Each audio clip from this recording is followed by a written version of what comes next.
Okay, so this last question is probably about as nasty as the graphs actually get. In this one here, the first thing I'm noticing is that my numbers are 1 here and 5 in front of the 10, which that's definitely not going to result in a nice exact value that comes from our table of exact values, so I'm just not going to worry about calculating any x-intercepts in this case. I would if I was using a calculator to do the question, but for the purpose of this, I don't think it's necessary. Now, this is something that the book does, which I don't particularly agree with, but it's asking you to sketch it from the horizontal translation onwards, which is a little bit too nice if you ask me. But we're doing this to make sure that you are prepared for those types of questions, so we'll go with that. I can see here now again the amplitude isn't really an amplitude in this case, it doesn't matter. Okay, there's a half in front of the x, that's going to affect the period, so I'll just write down period equals pi on n. And n in this case is half, so pi over half, which means the period is actually just 2 pi, which is quite convenient given our domain here. The graph is moved across by pi on 4 units, and it's also moved up by 1. So, like we did with the sine and cos graphs, I'm just going to put in like a sort of dotted line, which I should erase later. Okay, that's just like the new center point of the graph. And because the graph is moved up 1 and across pi on 4, it's actually going to be starting right there. So that's the value of 1. Right. Now, because the period is 2 pi, I can straight away go, okay, well, it's going to have the same value all the way across here at 9 pi on 4. So that's kind of nice. We should also calculate the asymptotes of this, and I'm going to use the same method as I did last time. So for the asymptotes,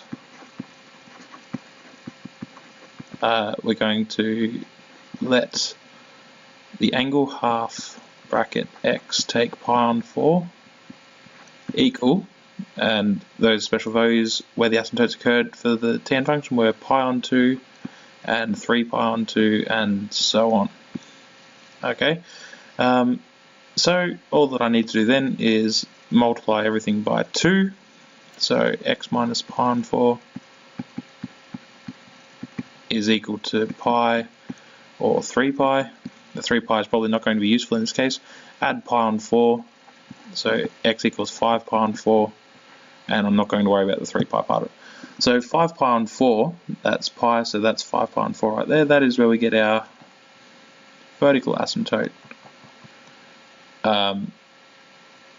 So right, x equals 5 pi on 4, and well, this is a bit annoying because there's not really a sufficient amount of information here to really draw the graph.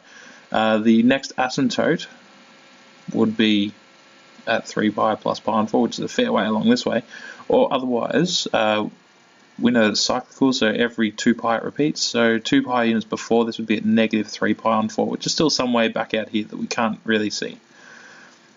I can look here and see that there are 1, 2, 3, 4, 5 spaces there, and then there would be another 3 before the asymptote.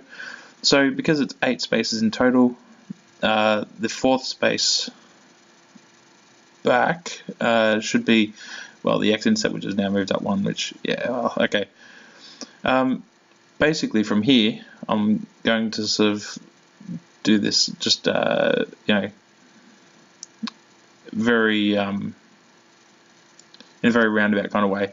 But the graph is starting here and it needs to go upwards, up that way. It needs to approach the asymptote and never reach it. So I'm just going to sketch that. Okay, it goes up like that. We'll keep on going up. And then from here it's going to come up from the bottom and it needs to go back up to this value up here somewhere.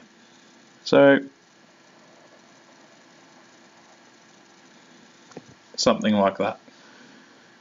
And that's about all that we can do. I can label my endpoints. So this is 9 pi on 4 and 1. And likewise, this here is pi on 4 and 1. It's supposed to be a 4 there. But you can see I didn't really calculate an x-intercept. That would be a job to do on the calculator. So that's probably the best way to do it. I should lastly remember to finally erase my horizontal line, hopefully without getting rid of anything else. Anyway, we'll leave it there. See you guys.